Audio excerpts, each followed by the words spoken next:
Hello there, welcome back to Simon's Shed, and it's time for something we've not done for a little while because I haven't had a new loco for a little while. All the budget's been going into the scenery and building the actual railway. I've not had any locos, so as you've probably seen from the title, I now have a new loco, so I think it's only right that we take a look and see what she's like. So it is 371658 Class 57, 57313 in West Coast Railways livery, and DCC compatible, as you can see, and obviously Graham Farish, and it's still even got the tissue paper wrapping around the box. I'll put it back in upside down, but never mind. Let's get it out of there anyway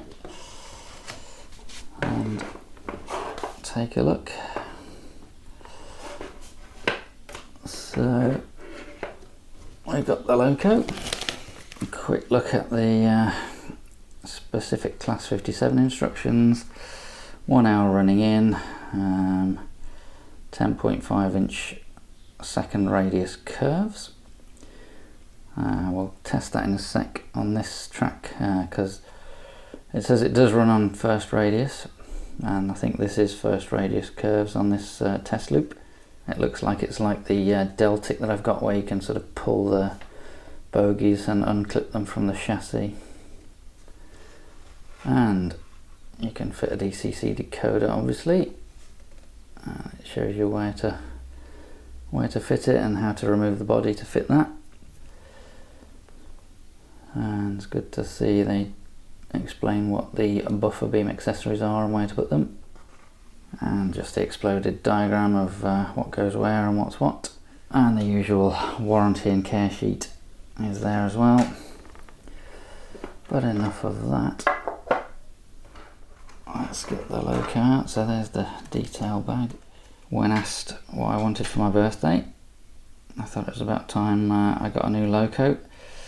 So I had a look what was available, and really like the livery on this. I haven't got a Class 57 yet, and the detail and the livery looked really good. So I went for this one.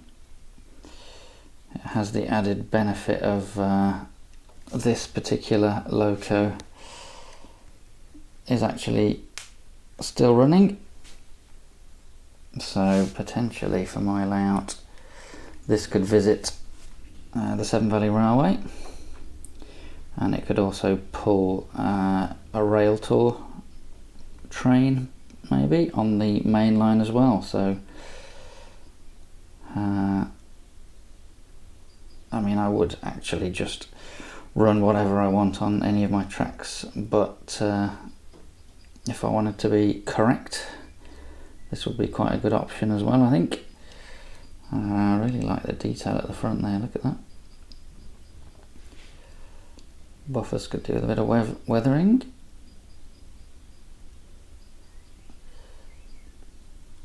And we've got metal detailing here on these grids. What do you reckon, guys? Looks really good to me. The printing looks good. So at the moment it's obviously DC. I reckon it's time to get her on the track and give her a test. There we are. As I said, I have had her out of the box before, but I've never actually run her yet. So let's give it a go. Quite smooth. Just take it slowly. I don't know if you can hear, it's quite noisy, but most locos tend to be quite noisy. I don't know whether it's this with this controller, the El Cheapo Hornby one. So I'm not too worried about that. So let's just change the points.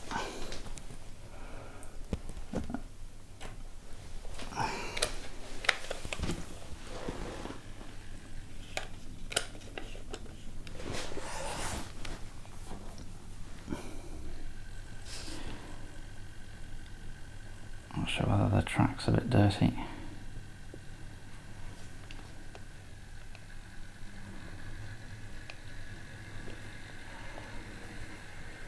So we'll get it going and give her a bit of running in time.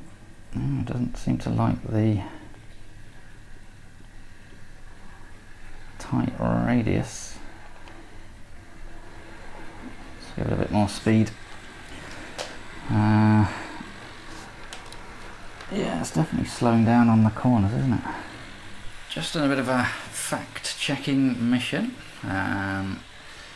As you saw, it did slow down on these curves. So this Arnold N-gauge train set comes with first radius curves. For this track, that is 192mm, which is like 7.5 inches. So these are really tight corners. I've checked the Pico N-gauge set track, which is 228mm, which is 9-inch. First radius is 9-inch.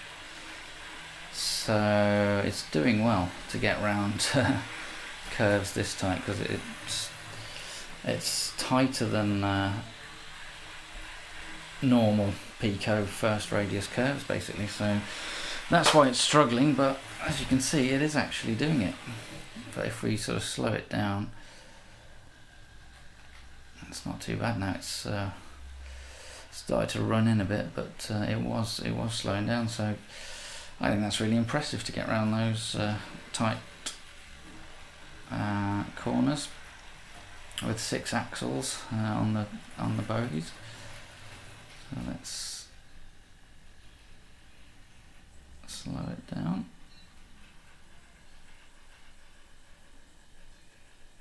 It does go impressively slowly. Let's get it going the other way.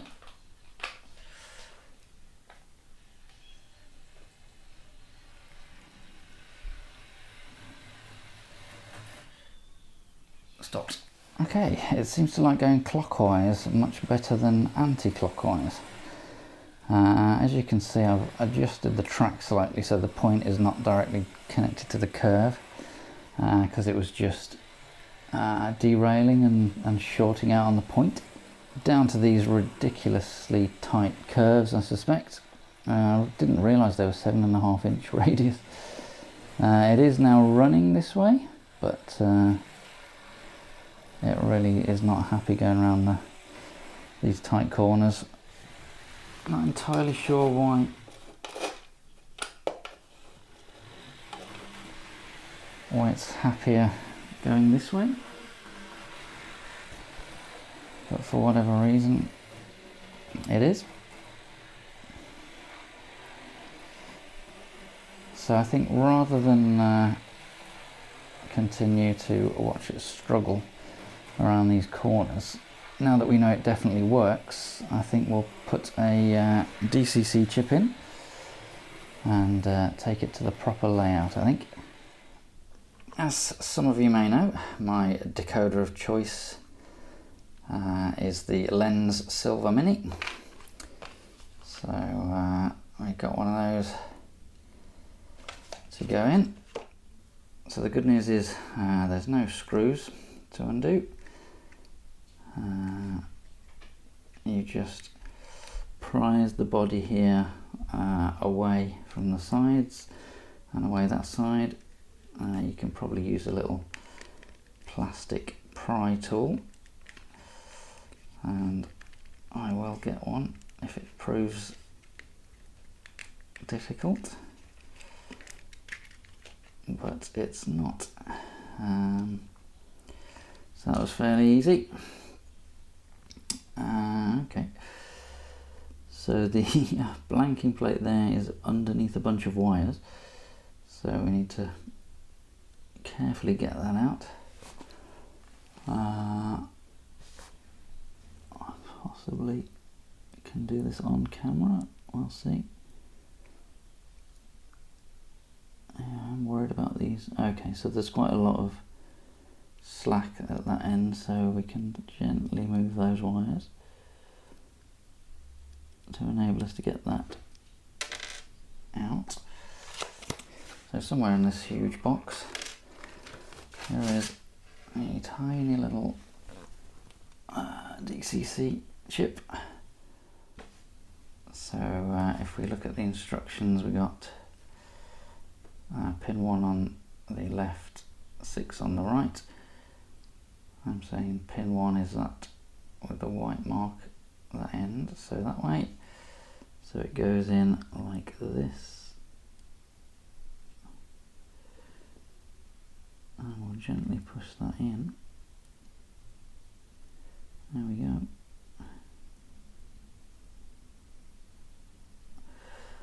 And then push these wires back over the top. That one's kind of gone underneath. Okay.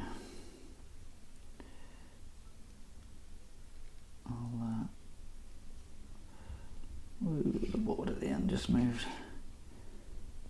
So yeah, I don't know if you saw that, but this did move up a little bit, so be careful of that. I think we're good. So let's pop the body on and give her a try on the main layout. So I've set her up on the old Z21 and also been putting in my track plan on the new system. I have to do a video on that soon. Just got it going on the slowest speed setting.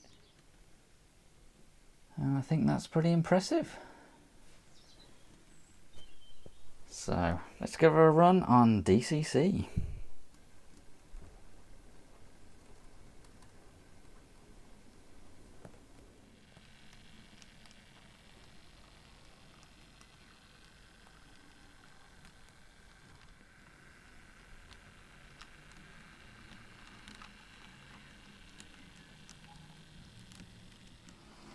Wow, she's running beautifully now. So we'll let her run in and then see what she looks like with some coaches attached.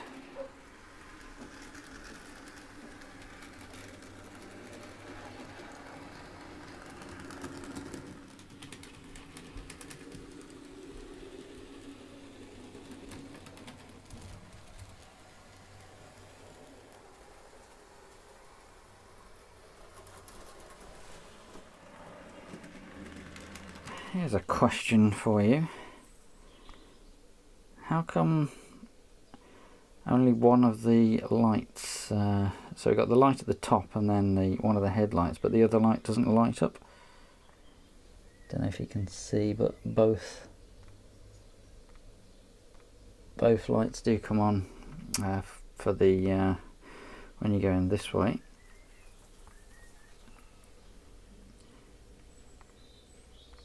I've had a quick look at another video of a Class 57 and it does seem to be the same on that, so I don't think it's an issue with this model. I think it's just something that I don't understand about real trains probably. So yeah, if you do know, let me know in the comments.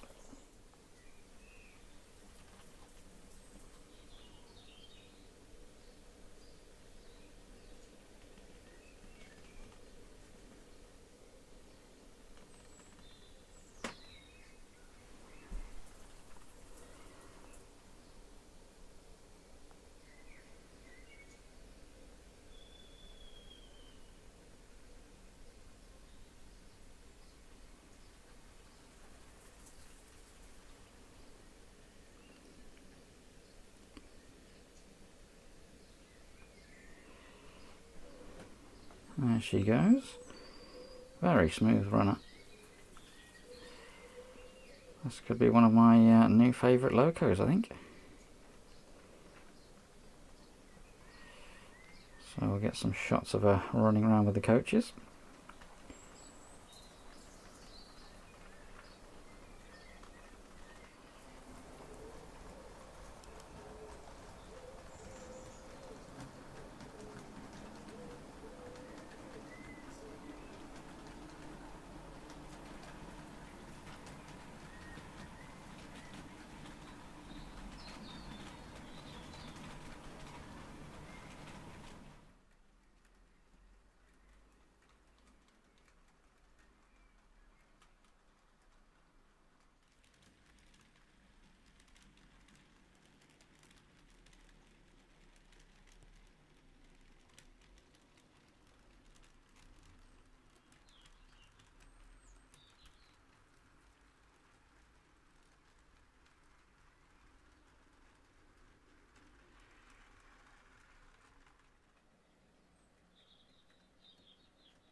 There we are then, the Graham Farish Class 57/3 in West Coast Railways livery. Looks fantastic, really like the way it looks, and runs smoothly as well. Yeah, definitely one of my new favourite locos. Really like that, glad I got that, and hopefully you enjoyed watching. So thanks very much, and I'll see you again soon.